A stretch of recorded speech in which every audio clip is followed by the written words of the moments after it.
Chapter 6. A Champion's Return.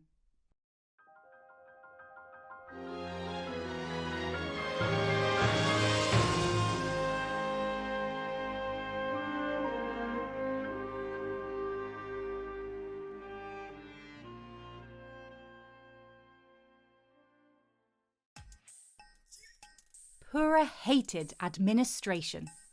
Her sister was an administrator. Her niece was an administrator. Her former assistant was an administrator. She was a scientist and an inventor. And she was damn good at it too. And yet, ever since Zelda and Link decided to gallivant off into the wild depths of Hyrule, administration had been thrust upon her. At first, it was questions like, "Oh, Pura, whatever will we do? Link and Zelda have been gone an awfully long time."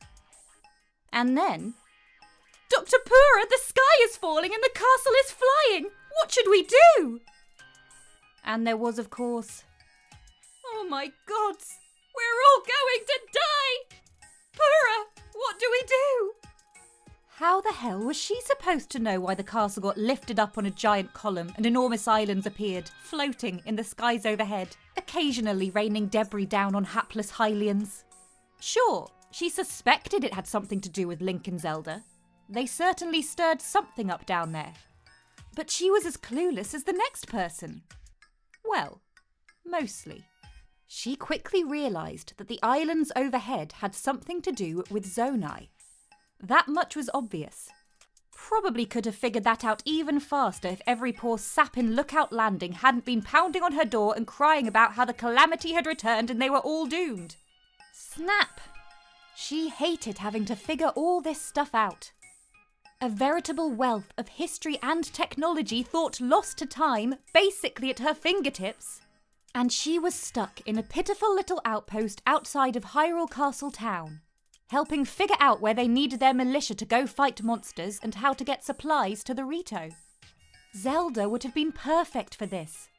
For all her blathering about not being the princess anymore, she took to leadership and administration as naturally as Link took to breaking things. Pura hoped she would be back soon. She has to be, right? She thought, grimacing as she looked out her window at the distant castle. She and Linky are okay. They're probably just trapped somewhere. Linky is probably hitting some rocks with his sword, while Zelda is admiring strata, or a weird mushroom she found. Any time now, they'll just appear, perfectly well and unharmed, to save the world again. She truly hoped that would be the case. She didn't want to know what would happen to them all if she was wrong. There was something wrong with Hyrule. More than the resurgence of the monsters. More than the floating islands. More even than the castle's ascension on that enormous stone pillar. The miasma that had been seeping from the ground in the night had grown stronger and more potent. And then there were the holes. The door to her study slammed open, and Pura whirled, scowling. "Who? Dr. Pura?" said a mousy girl, with her grey-white Sheikah hair pulled into a trio of buns. One on either side and a top knot. She was dressed in traditional Sheikah garb and wore a pair of spectacles clearly modelled off Pura's own round lenses. Joshua was a bright star among the sea of idiots that surrounded Pura half the time. Though young, barely 16, as far as Pura could remember, she had a mind for science and logic that rivaled Pura's own at that age. And gratefully, she was actually good at administrative tasks and could work independently. "Joshua, what did I tell you about barging in like that?" "Oh, sorry, Doctor, but I wanted to tell you the news." Pura's curiosity piqued, but she raised one thin eyebrow, trying her best to look all stern like Impa. "Well, snap! What is it, girl?" "I just got the report from the team we had investigating the chasm in Hyrule Field." Joshua bounded into the room, carrying a sheath of paper with several equations and diagrams drawn onto it. The girl's handwriting was atrocious, worse even than Pura's, which honestly was saying something. Pura snatched the paper out of Josh's hand, looking it over quickly. Then she looked up at her young assistant, sceptical. "This can't be right. 500 meters. How does a hole 500 meters deep appear overnight? It isn't just a hole, though. Joshua was practically bouncing now, teeth showing in her grin. They reported a whole cavern down there, with an actual ecosystem, plants and wildlife. Purah's curiosity was piqued, and she found herself beginning to get excited. What kind of wildlife? And could the plants have fallen in when the holes appeared? I don't know yet, but Doctor, they also found ruins, evidence of an ancient civilization. Sheikah? I don't... Well, snap! What are you doing here? We need to figure that out. Josh's grin only grew, and now she did bounce. Right! That's why I thought that I could try to lead an expedition down into the chasm. The survey team is great and all, but they aren't any good with details. Purah didn't immediately answer, continuing to look over the paper. She reached the bottom and found a small sliver of text, written hastily near the end. Miasma sickness rendered one member of the team nearly catatonic. Team had to conduct emergency evacuation. Wait, what's this? Purah asked, looking back up at Joshua. Oh! Josh's voice rose slightly in pitch and her cheeks reddened. That was part of the report from the survey team. I guess one of them ended up getting sick from the miasma down in the hole. The girl tried to sound nonchalant about the whole situation, but Purah could see right through it. She rolled her eyes. Joshua was a genius, true, but she was also a terrible actress. And you want to go down there? Snap, Joshua! You know that isn't going to happen. Oh, but Doctor! Joshua's nonchalant expression dissolved into one of pleading. You know as well as I do that we can't rely on the survey members to give us good reports. They aren't scholars. I am. Purah snorted. No, Joshua, you aren't going to go exploring the giant hole in the ground spewing poison. We're going to leave that to the survey team until it's safe. The words irritated Purah just as much as she knew they irritated Joshua. She wanted nothing more than to be lowered down into the hole herself, just to catch a glimpse of the world beneath. But she had to be responsible, damn it, as much as she hated it. Impa had been rubbing off on her too much. Joshua pouted, but didn't argue further. Purah wasn't surprised. The young girl was stubborn as a mule, but she was still respectful about it. She did not doubt that Joshua would ask again in the future, but she wouldn't argue. Purah shooed her out, snapping at her to go get more details from the survey team about the ruins they'd seen, and then closed the door with a sigh. She reached up, taking off her glasses and rubbing the bridge of her nose. There was a throbbing behind her eyes that she just couldn't shake today, and though she would never admit it out loud, she felt old. She might have the body of a woman in her prime, but in truth, Purah had been alive for more than 120 years. She should be bowed and frail like her younger sister or Robbie, but because of her inventions, she had been able to reverse the effects of aging, reverting to the form she was in now. Well, first, she ended up being around 6 years old. That had been a wild adventure, but eventually she fixed what needed to be fixed and ended up in this adult body. Still full of energy and vigour, but capable of reaching the top shelf without resorting to a step stool. She could do without the young men constantly trying to talk to her, though. She'd forgotten just how annoying that was in the 80 or so years since she had to deal with it. A sea of idiots, she thought, grinning wickedly. Purah replaced her glasses on her face and stepped away from the door. She barely made it back to her desk when the door slammed back open, even more forcefully than before. Dr. Purah! Joshua cried, voice shrill with excitement. Purah whirled, face flashing in irritation. Joshua, what? It's the swordsman Link. He's returned.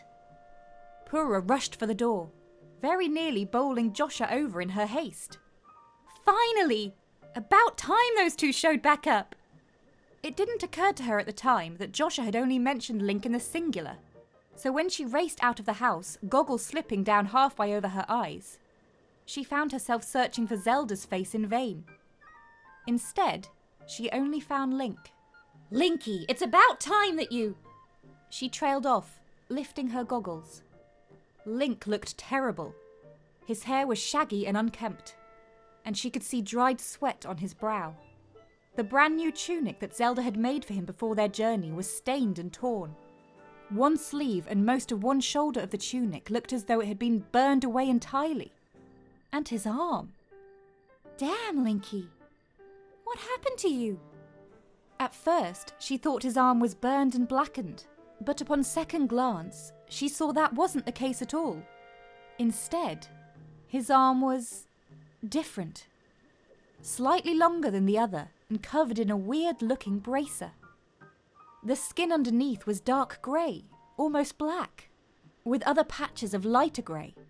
The grey skin travelled up to his shoulder, where it seemed to merge with his tan skin, forming branches of grey and tan in strange, maze-like patterns. Link grimaced, looking down at his hand with disdain. A lot.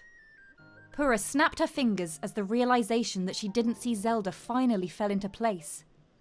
Okay, great, but more importantly, where's Zelda? His expression told her all she needed to know.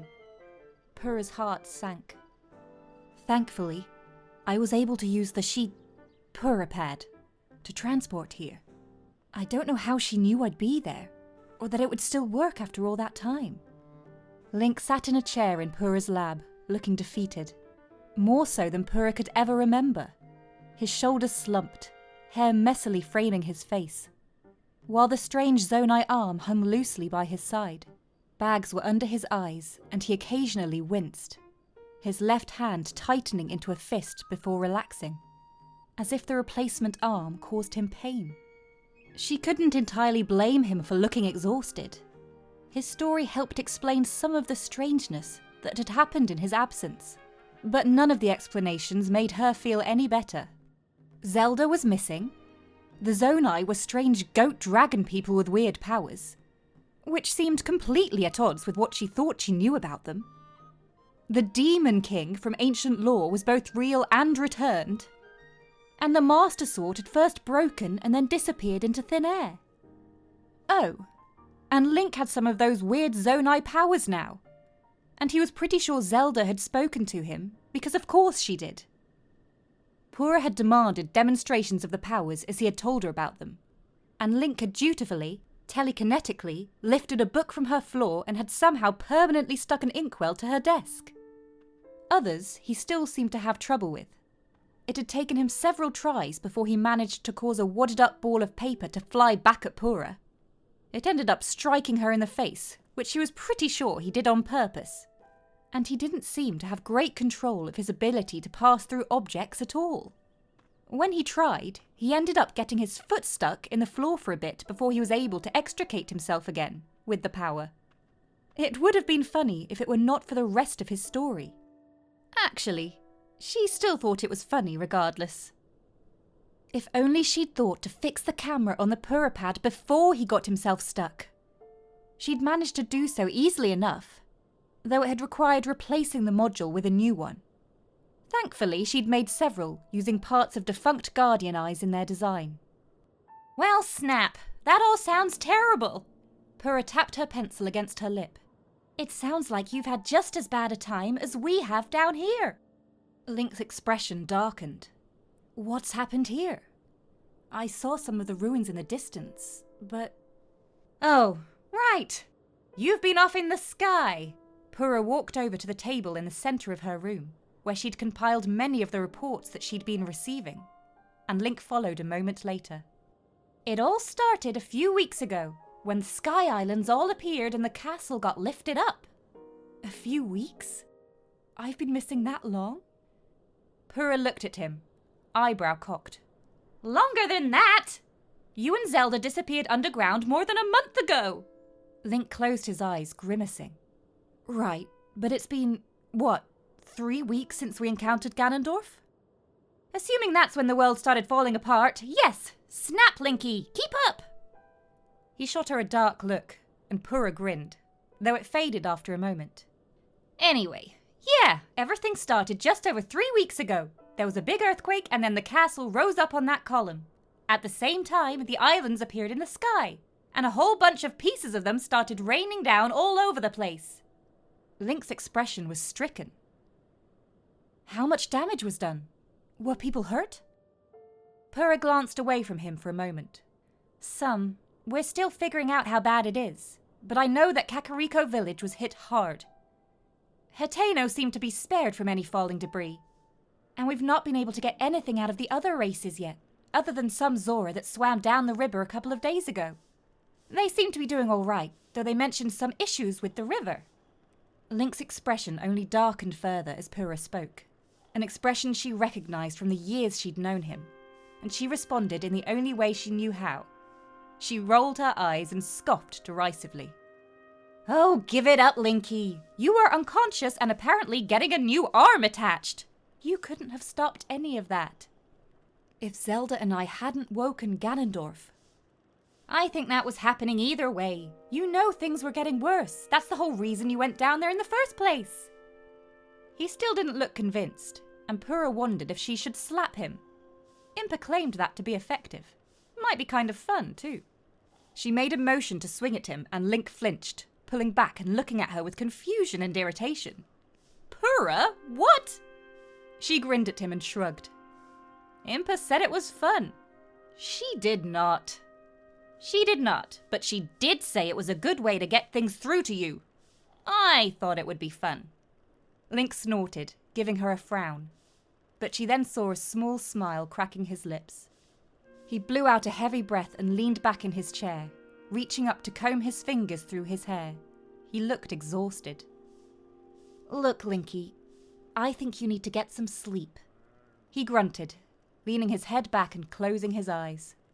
Not here, damn it! I still have work to do! Go find somewhere else to take a nap!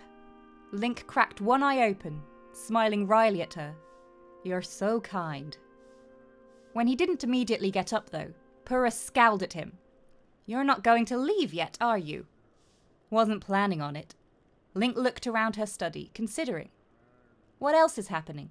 Purah sighed and motioned for him to come over to the table in the middle of the room, which he did. Once he was there, she motioned for some of the maps she'd spread out on it.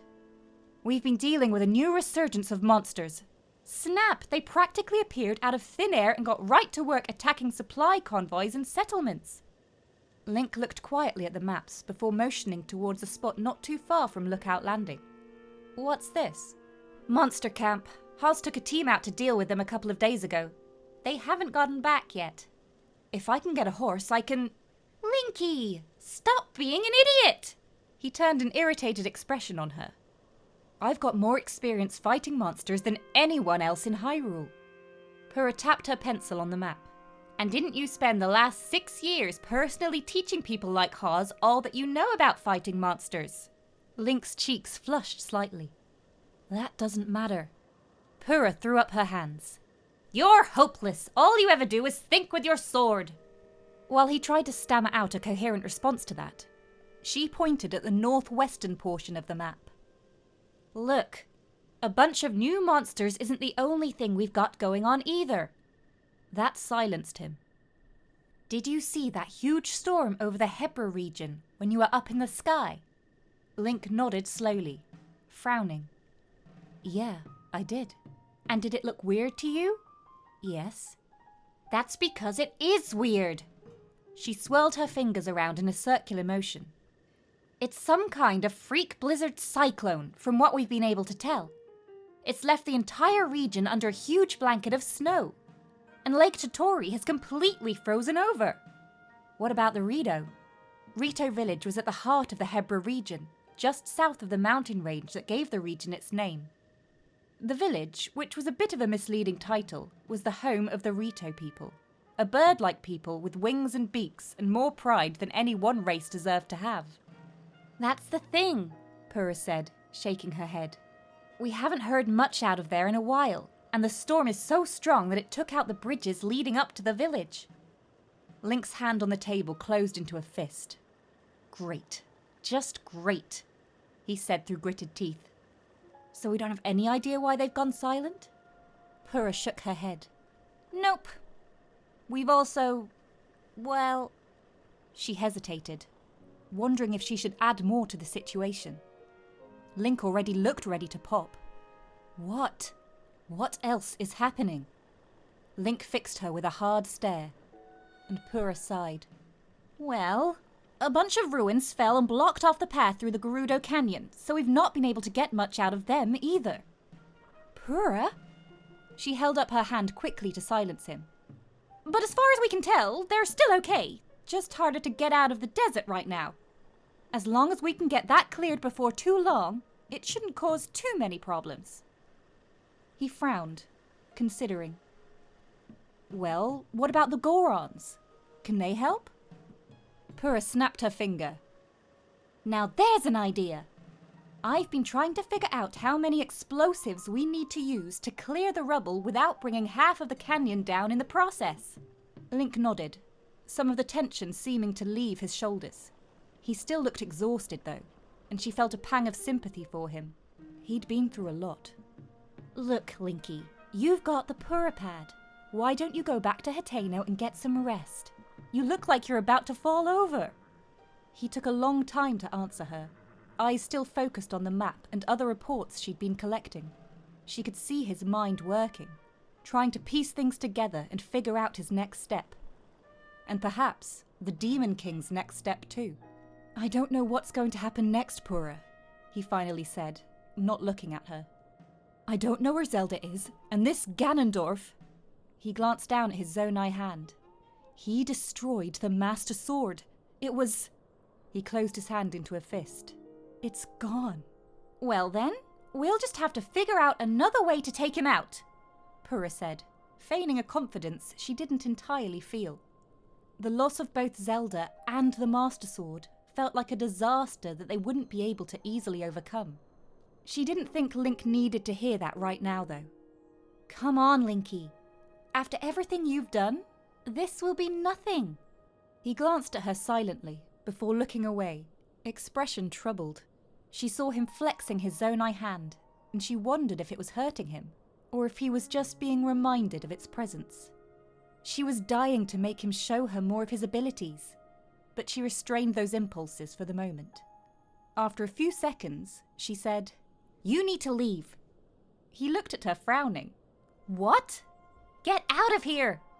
She began to make shooing motions towards him. I need to do some more research and you need sleep. Snap! What have I told you about bothering me? His lips quirked into a slight smile, and he inclined his head in acquiescence. All right. Have it your way. I'll leave. Damn right you will. Go home and come back tomorrow. He walked toward the door, but stopped when she spoke again. And Linky? Yeah? Bring me a loaf of good bread when you come back. The food around here is awful. Link laughed and shook his head. You could just learn how to cook for yourself, you know, Purah. She snorted derisively and pointed at the door. Out! He left, shutting the door quietly behind himself. As soon as he was gone, Purah released a sigh and sat heavily in her chair, closing her eyes. Oh, Zelda, where are you?